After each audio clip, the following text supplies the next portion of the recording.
Hey guys, today we will begin a unit on right triangles. All triangles are very important in things like construction, software and video game design, lots of other areas, but right triangles are probably the most important. So this is actually a really important unit that we're getting started in. We'll start with the Pythagorean Theorem. In a right triangle, the sum of the squares of the lengths of the legs is equal to the square of the hypotenuse. Okay, so what that means is that if I square the length of this leg, so that would be a squared, and add the square of this length, which would be b squared, it will always equal the square of the hypotenuse, c squared. Okay, visually speaking, in terms of area, if I was to make a square on this side, all the lengths of this square would have length A, and its area then would be A squared. And the square on this leg would all have lengths of B, and the area would be B squared. And the square that sits on the hypotenuse, all the sides would have lengths of C, and its area would be C squared. And if I add these two areas, a squared plus b squared, I will always get exactly the same as the area here, c squared. Okay? Now, a and b are always the legs. C is always the hypotenuse. The hypotenuse is always on the right side by itself. Okay, now we can use this Pythagorean theorem to find the length of a leg or a hypotenuse, any missing length on a right triangle. So here we are missing the length of the hypotenuse. The legs are 24 and 7, so that's A and B. 24 squared plus 7 squared equals the hypotenuse, which in this case is x squared. Okay, now 24 squared is 576. 7 squared is 49. Okay, now when I add those together, I get 625. So I get 625 equals x squared. Now, when I have an equation where the highest power of the variable is a 2, that tells me I'm going to have two solutions. Okay, so when I take the square root here to get rid of squared, normally I will have plus or minus the square root. Okay, however, in this case, I'm looking for the length of a part of a triangle here. In this case, it's the hypotenuse. Sometimes it will be the leg. But it's a length on a triangle, and a negative length on a triangle just doesn't work. So in the case of Pythagorean theorem, I don't need plus or minus. I only need the positive square root. Okay, so the square root of 625 is 25. So that is the value of x. Okay, so we'll do another one. We're looking for the length here of this hypotenuse. So we've got 9 squared plus 12 squared. Those are the two legs, equals the hypotenuse squared, x squared. Okay, so that's 81 plus 144 equals x squared. Okay, so 81 plus 144 is 225. So 225 equals x squared. And the square root of 225 is 15. So the hypotenuse has a length of 15. Okay? Now, both of these answers are exact answers, but we're going to talk for a little bit here about when to use exact answers and when to use approximate answers. Okay, so an exact answer is an answer in which there is no rounding. An approximate answer includes rounding. Okay, so when do you use each type of answer? Okay, now in this case, there was no rounding to be done. Okay, but sometimes there might be rounding when we take a square root. Okay, so when we're looking for an exact answer, we have to find a way to do it without rounding. So when do you use an exact answer?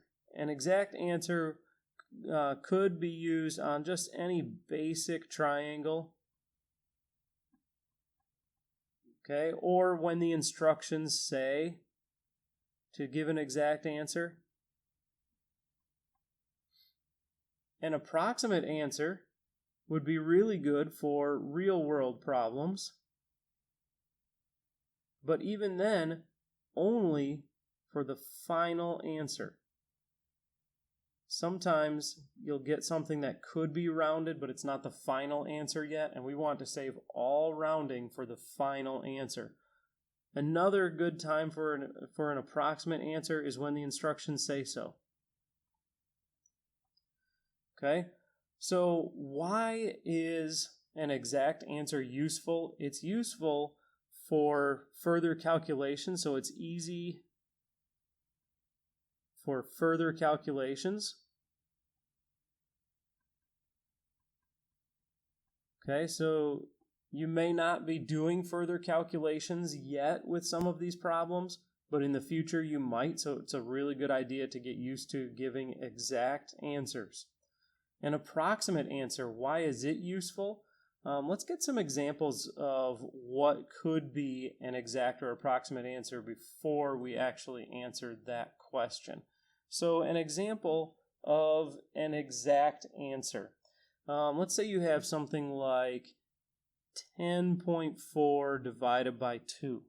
Okay, so let's put that in our calculator here. 10.4 divided by 2, 5.2. There's no rounding involved here. There's only one decimal place. Okay, 5.2 would be considered an exact answer. Okay, another example of an exact answer. If you have the square root of 100, okay, the square root of 100, you might know that, but I'm going to put it in the calculator anyways. Square root of 100 is 10. There's no rounding involved there. The square root of 100 is 10. Okay, how about the square root of 75? Okay, now when we type in the square root of 75, all right, now we get a decimal and it fills up that whole line on the calculator, and truthfully, even that last number is rounded. There's an infinite number of decimal places after that. Okay, so I'm actually going to rewrite the square root of 75 over here, and I'll call it 8.66. That's a rounded number. Okay, but I can still give an exact answer for this by maybe doing a factor tree. 75 is 25 times 3, and 25 is 5 times 5. Okay, so there's a pair of 5s, and that comes out of the radical. Okay, so the pair of 5 comes out, and what stays inside is that 3, so this is an exact answer, while this is an approximate answer. Okay, so these have the same approximate value. This is the exact version of the answer. This is an approximate version. So here's an exact answer because there's no rounding. Exact answer, no rounding. Exact answer, no rounding. This one included rounding, so now we have an approximate answer.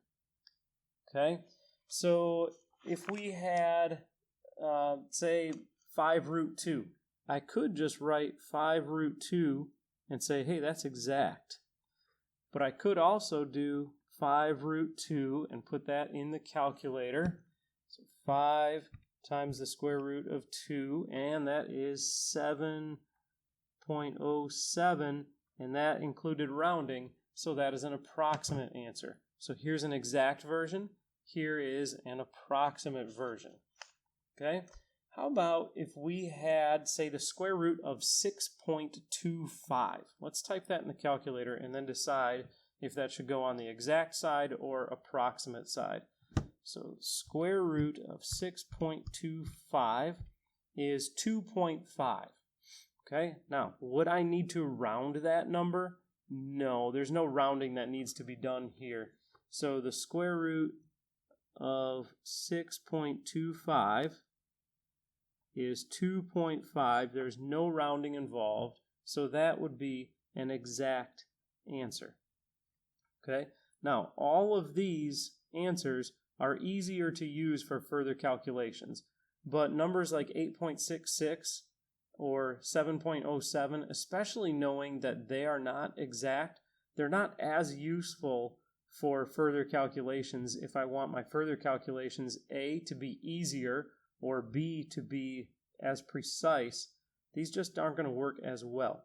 But why are these types of answers useful?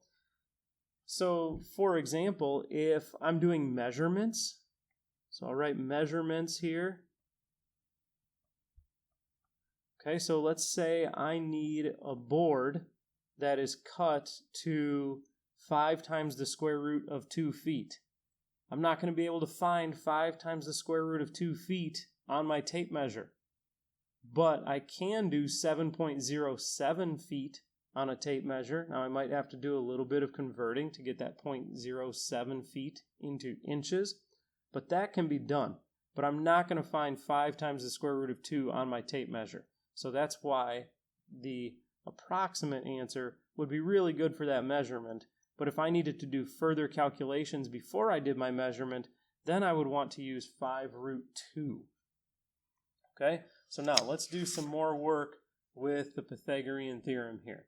So I've got just a basic triangle, so I'm going to use an exact answer, so I'm going to avoid rounding. So this time it's a leg that's missing, so x is going to be one of the legs. X squared plus the other leg, 12 squared, equals the hypotenuse, 18 squared. Okay, so I can subtract 12 squared from both sides. Okay, now I can't just do 18 minus 12 here and make that 6 squared. I actually need to type in my calculator 18 squared minus 12 squared. And I missed the squared there, so I'll try that again. 18 squared minus 12 squared is 180. Okay, so x squared equals 180. Now, if I just did 18 minus 12 and got 6 squared, I would have 36 here. That would be way off. So make sure that you do the squared before you actually calculate this. Okay, so now the square root. And when I do the square root of 180, I don't think I'm going to get a nice, neat answer. So square root of 180 is, all right, that's going to be rounded, so that would be approximate. So instead of writing an approximate answer here, I know that 180 is 18 times 10. 18 is 9 times 2. 10 is 2 times 5. There's a pair of 2's. 9 is 3 times 3. There's a pair of 3's. Okay, so x is a 3 comes outside the radical, a 2 comes outside the radical, and the only thing left over at the bottom of a branch is that 5. So I get x equals 6 times the square root of 5, and that is an exact answer.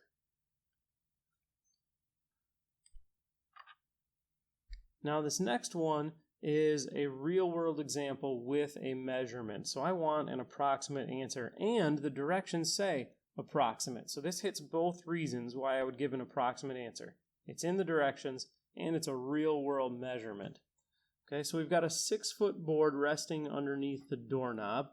The base of the board is 5 feet from the bottom of the door. We want to know approximately how high above the ground is the doorknob. So the legs are 5 and x. So that's 5 squared plus x squared equals the hypotenuse, which is 6 squared. Okay, so let's subtract 5 squared from both sides. Now I could probably do this in my head. That's 36 minus 25. Or I can use the calculator. 6 squared minus 5 squared is 11. So I get x squared equals 11. So I'll do a square root to get rid of the squared, and I get x equals the square root of 11, and that's actually a good exact answer.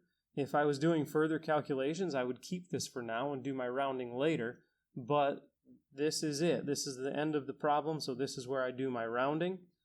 Okay, so the square root of 11 is 3.3166, and then after that there's more decimals, so it's rounded to a 9. let's keep 2 decimal places. So 3.31, but let's look after the 1. Is the next number big enough to bump that up or not? If the next number is 5 or bigger, I'm going to round up. 6 is 5 or bigger, so I'll bump that up to a 2. So 3.32, and it's in feet. 3.32 feet. Okay, now we'll do another one similar to that and then be done for today. Okay, so the same scenario here. We've got a 6-foot board resting underneath the doorknob, but this time the base of the board is only 3.5 feet away from the bottom of the door. So that changes this 5 to a 3.5.